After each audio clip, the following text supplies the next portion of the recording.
Hey everybody, welcome to Flicks Talk. I'm Nia, and this is Chapter 2 of Stephen King.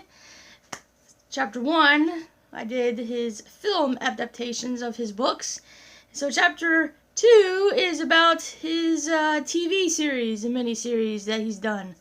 I've only chosen just a literally just like a handful to talk about, because I'm going to spend a lot of time on one movie. Other than that, it's going to be just really I'm going to try to keep this one a little bit shorter than the movies, Chapter 1. So, trying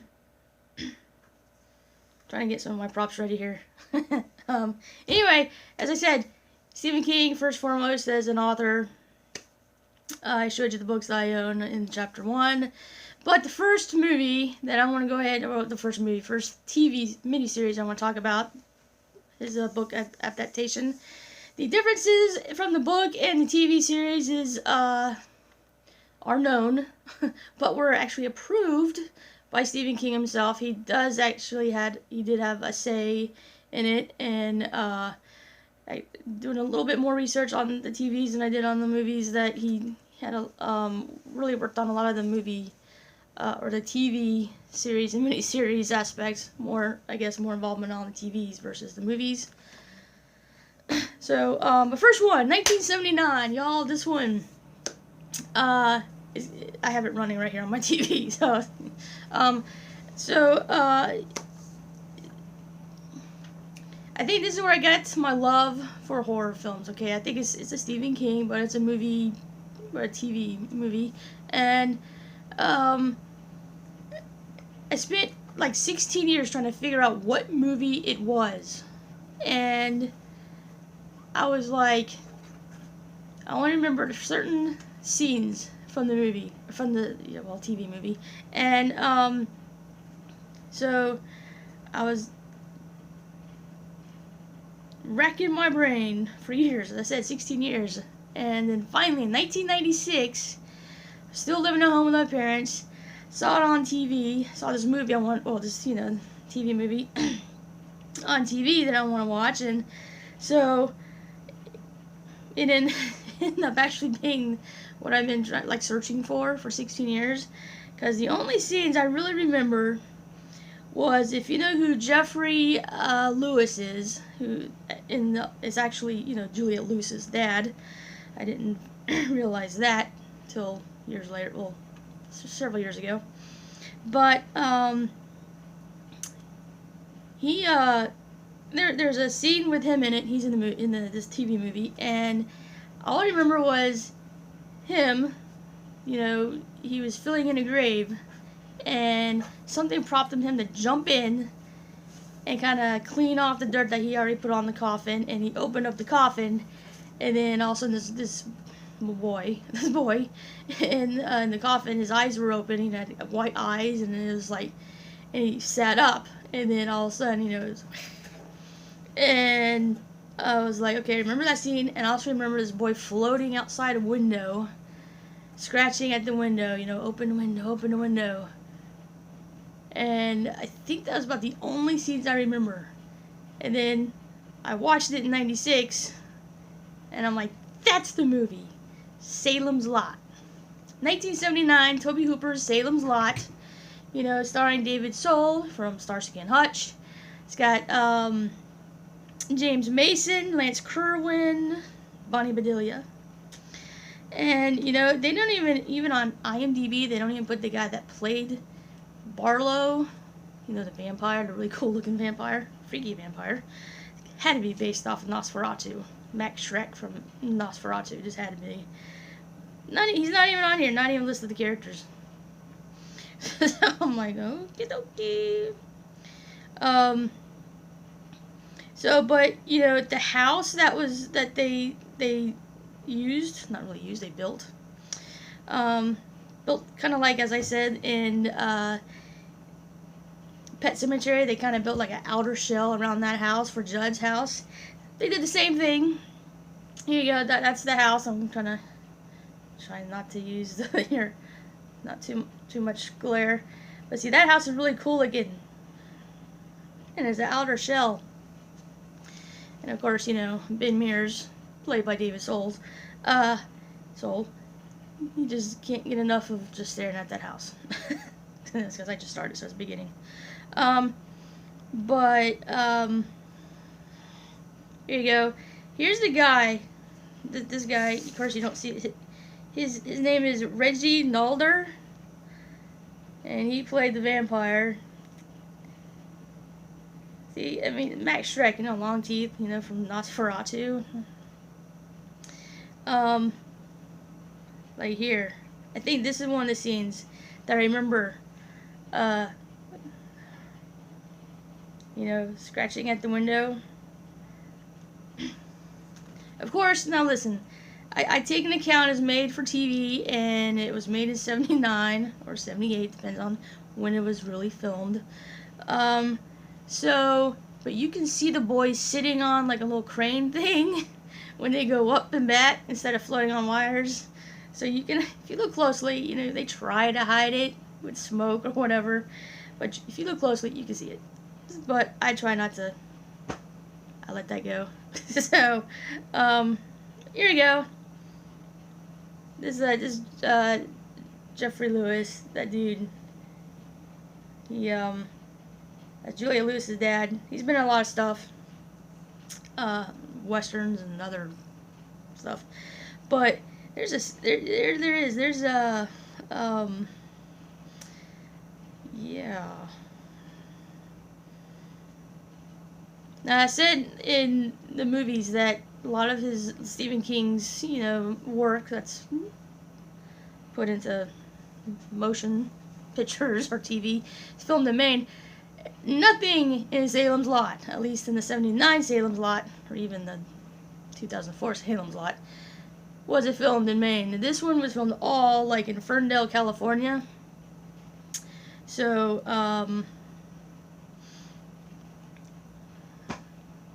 I would love if that house wasn't like an outer shell, because that was just so cool. Here we go. This right here is a creepy part. This is after he's been already. He's like, look at me. Look at me. That's all he says. Like a million times, look at me. Rocky back and forth and gets up and his glowing eyes. It's just freaky. It's one of the scariest made-for-TV movies. One of. So, but the yellow Jeep that David Soul drives in this,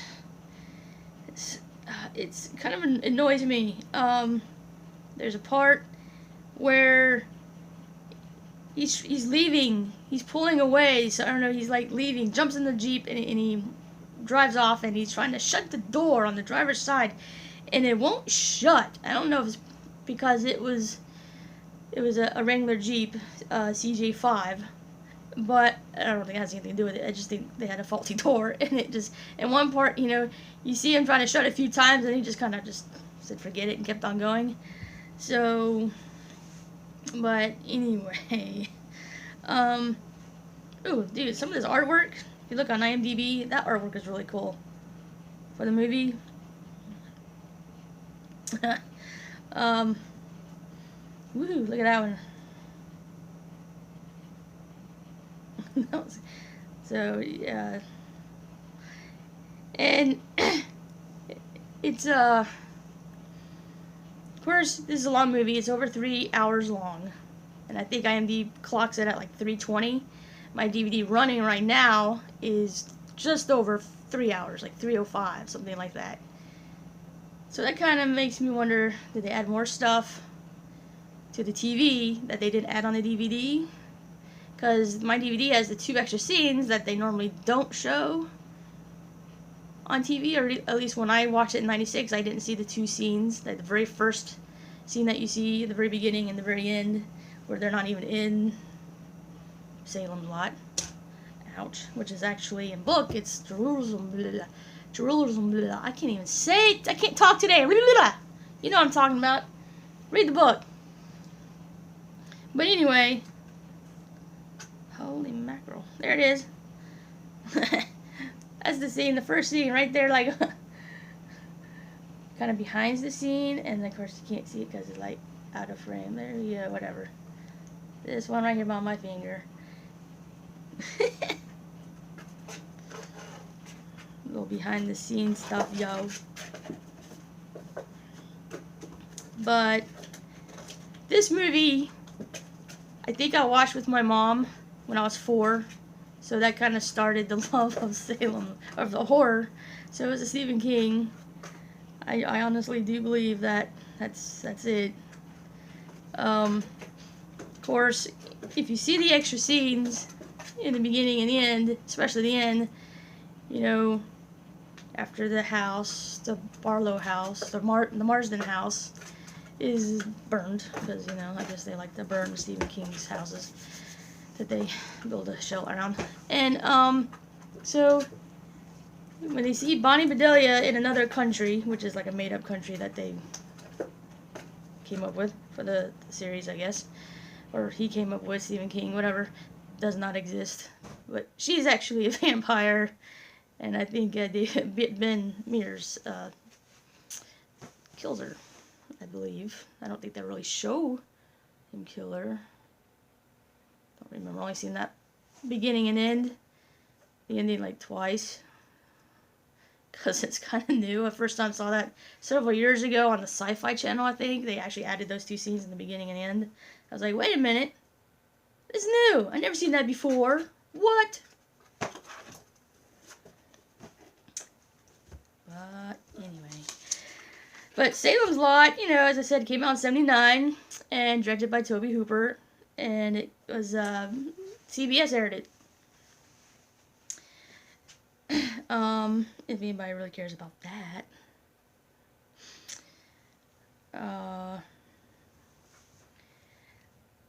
And then let's go, that's from the 70s, let's skip the 80s, because, you know, I don't think he did any TV movies, or none of his Stephen King's work was done in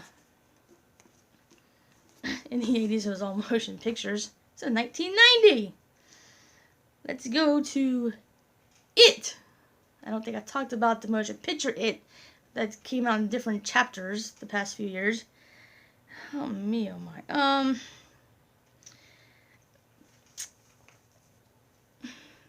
I'm not a fan of either one, really. I know some of the differences in the book, in the both the TV movie and the theatrical one, because, you know, Stephen King's mind is a little bit warped. So that's all I want to say on that one. Because that way I won't get in trouble from, just go from there. And why won't it pull up?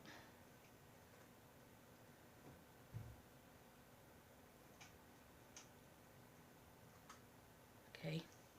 See, take a look at this, okay? You tell me what, see, you got the, to me, the Pennywise from, like, the It that came out the past few years is a little bit scarier than Tim Curry's, but you can't really beat Tim Curry. You know, I mean, he's Tim Curry, you know, he's just,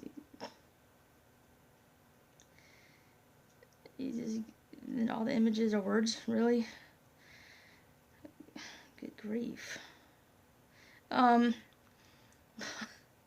But, you know, but I think it may be kind of fun to walk around in Maine with a red balloon dressed up as a clown. There's Tim Curry as Pennywise. See, you got him. And then you got Peter Sarsgaard. Not Peter. The other Sarsgaard dude. Bill Sarsgaard. Too many Sarsgaards, you know. I mean, there's like 3 or 4 of them. Like, which one is it? And he did Freaky. He did a really good job. I have to give him props on there. That's not what I really wanted. This is what I wanted. So, yeah. But you know, in chapter 2, the best part of chapter 2 of the movie that came out, I think, last year, the best part was Stephen King's cameo. It's just, to me, because some of the other parts that were supposed to be scary, I bursted out laughing. I was like, what? And I just, okay. So So, yeah. There you go. See, I mean, see, everybody knows who Tim Curry is and his Pennywise. Here's Bill Skarsgård's Pennywise. So, he's a little bit freakier. And plus, I don't know, just the way he talked, that was a little bit freakier, a little bit scarier than Tim Curry. So, either or, I guess they could have the, Battle of the Pennywise movies or something. Have them both come, well, could have before Tim Curry's stroke.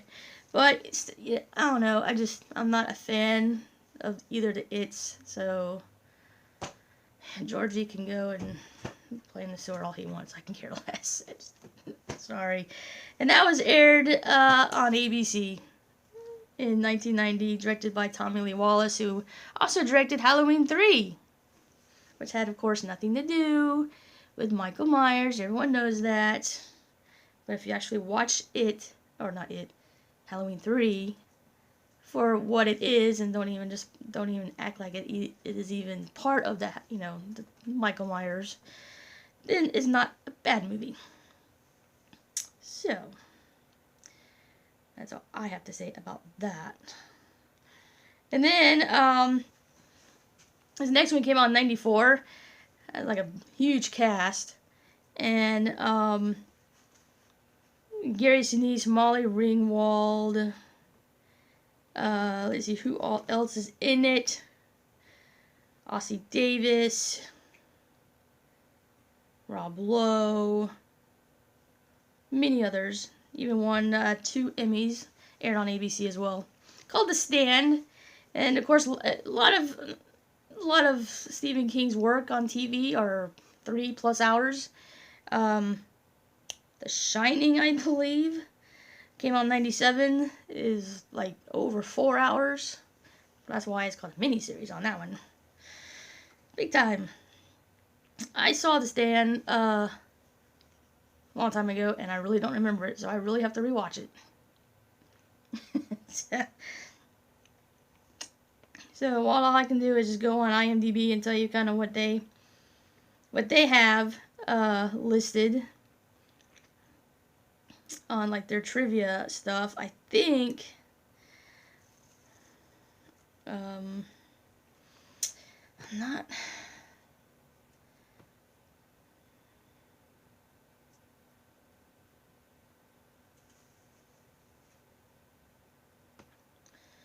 Here's a little fact. Hey, did y'all know that Rob Lowe is deaf in his right ear for real?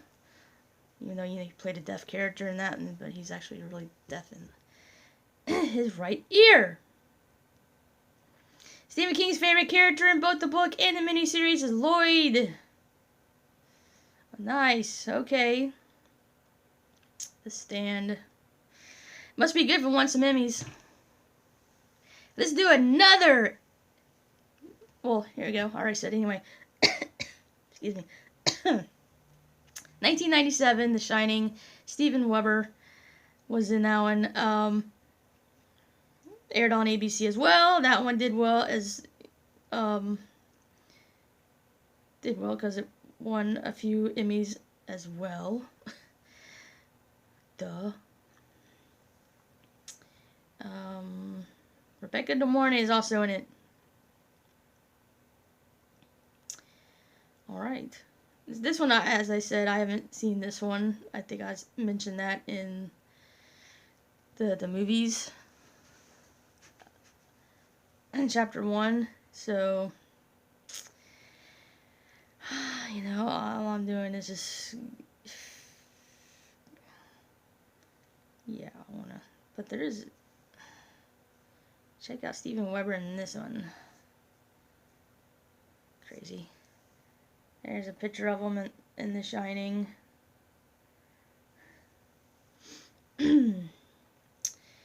Anyway, then we have the USA series from 2002 to 2007, The Dead Zone with Anthony Michael Hall. If you don't know who he is, let's flashback to the 80s, to The Breakfast Club, and 16 Candles, and Weird Science. Johnny Be Good. he starred in it. A lot of people didn't give it a chance because they didn't think, how can that book slash a movie be adapted into like a TV show? But apparently it did, and it really surprised a lot of people. I know I watched some of season 1, but I kind of lost interest, or I had something else better to watch at that time. So I think I can watch it now. Just watch the whole series and see how it is. Start from the beginning and just binge watch it. As I said, aired on USA, and then in 2004 on TNT, that with Rob Lowe again, is the other Salem's Lot. And that one, y'all, was filmed all in Australia. Victoria, Australia. Donald Sutherland and Rutger Hauer played Barlow. So who do you think played the best vampire? Nothing against Rutger, but I think I'm gonna have to go with I'm gonna have to go with this. I mean, there he is. Versus, I guess he's like, could be scarier because that way doesn't look like a vampire, but he is a vampire. So, and you probably did see more of him than the other one. Even though Reggie Nalder said that there was a lot more of his scenes for the 79 Salem's Lot that ended up on the cutting room floor, and he was kind of a little bit mad over that. So if someone could get a hold of the footage of the 79 Salem's Lot and put out like a director's cut, even though I know Toby Hooper is no longer with us, someone else can come forward and kind of take his place, kind of keep everything original to his, just add in those scenes of missing. That would be really cool. But, I don't think that would ever happen. Because sometimes just things are cut and they're lost forever. Or they're found years later, and then they don't think of really doing, anything with it. So, okay. So, let's start on, then there's 2 series. Let's go back to 79 Salem's Lot really quick. If you're a fan of Facts of Life, and you know the girls that played in the show, uncredited, and you gotta pay very close attention, but where Ben Mears goes see his teacher at like the school, and he's in the auditorium and there's a play going on or rehearsal going on the stage. Nancy McKeon is one of the girls on the stage. She played Joe Polnicek in Facts of Life, season 2 to season 9. Just let you know. That's a little fun fact. And once I read that, I was like, wait a minute, I had to watch it. You have to pay very close attention, because it's not like they have a big close up of her, or she didn't have any lines, so she's just there. Anyway, let's move on from like CBS or ABC or some of those original networks and go on to some that you actually have to pay for that Stephen King work has been done on. 11/22/63 came out in 2016, and it was aired on Hulu. And 11/22/63, November 22nd, 1963. Does that ring a bell? The day that JFK was assassinated. So that's pretty much what the book is about. What book? That TV show is about. James Franco and Chris Cooper are in it, as well as a few other people. But James Franco is a teacher, and he somehow goes to Chris Cooper's restaurant, somewhere, and it's like a time machine. He is sent back in time to prevent Oswald from killing. I'm not going to go there. And from JFK being assassinated, pretty much. But then he kind of gets caught up, with his life back in the 60s. I think he still does what he's supposed to do, but he kind of wants to stay back there in the 60s because he fell for the girl. Love. Anyway. So that's pretty much what 11/22/63 is about. It's on Hulu. Good grief. It's on Hulu. And the other one is on Shudder. And it's pretty much started last year and is presently going. And I think there's only one season. And there's only like 6 episodes for this. And I haven't watched it. I've heard some good things about it. And I've heard some bad things about it. So it's a little bit of both. So when that happens, you just have to watch it for yourself and come up with your own opinion. And that's Creepshow. And Adrienne Barbeau, who was in the first Creepshow movie in 1982. Breathe, Nia. She was in The Crate with Hal Holbrooks. And so she kind of came back to do, I guess, an episode 40, almost 40 years later. So, close to, but not really. So Creepshow on Shudder, which I have. And if you like horror films like me, get that app. That's what I'm talking about. So, as I said, I'm going to also talk about, those are just the TV. I mean, there's a lot of other things, as I said. There's like Langoliers and Tommyknockers and a whole bunch of other TV stuff that he's done. But I just chose just those that I talked about. Just a handful. So let's do from Vulture.com. Vulture.com. The best 10 King films, or based on his books.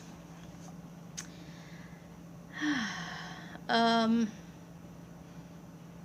10. I'll just go from bottom to top. 1987's The Running Man. Arnold Schwarzenegger. I've seen that movie. I thought it was actually decent. I don't remember anything bad about it. 2007, and number 9 is 2007, 1408. And then at 8 is It, the 2017 It. Number 7 is 1986's Stand By Me. And then at 6 is 1982's Creepshow. Number 5, 1990's Misery. So 4 is the 1994 Shawshank Redemption. 1980, and at number 3 is 1983's The Dead Zone. Number 2, 1976, Carrie. And his number 1 best film, it's the one he hates the most, 1980's The Shining. Must be the twins, right? Don't like twins.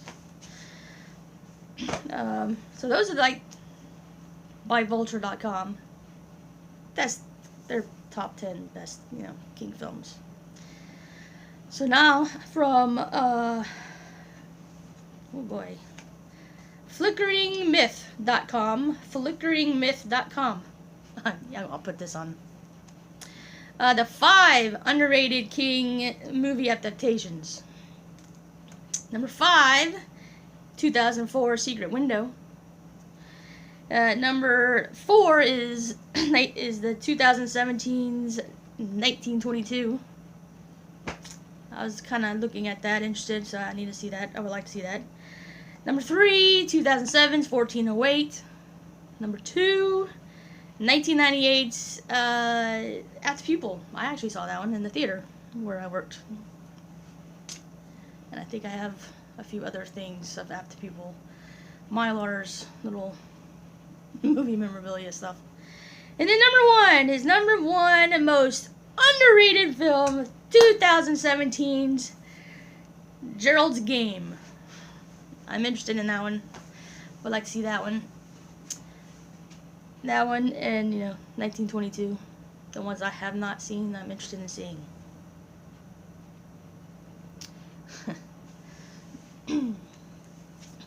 Anyway, that is pretty much it. Wait a minute.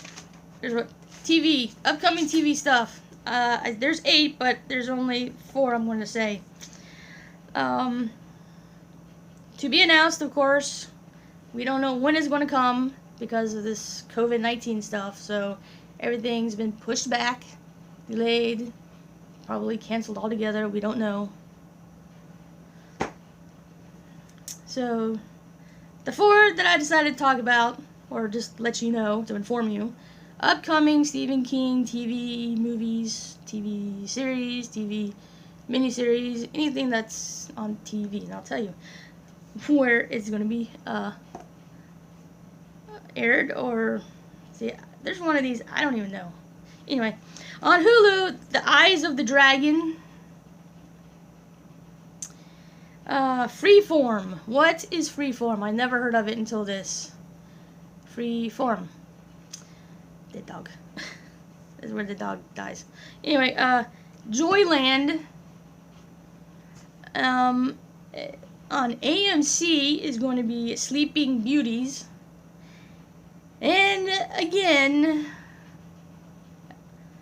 on the CBS All Access app is going to be The Stand.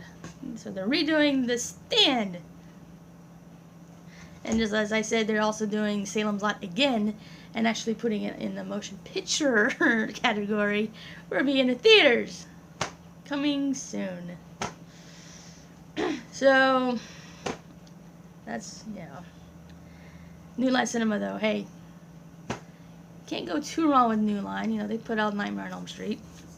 That was a good one. Some of the sequels aren't, but anyway. And then just to highlight Minty's, you know, Minty comedic arts videos. The 18 that I listed, that I kind of mentioned in chapter 1. Here are some of the 18 videos that I know that he's definitely done, and I know he's done more.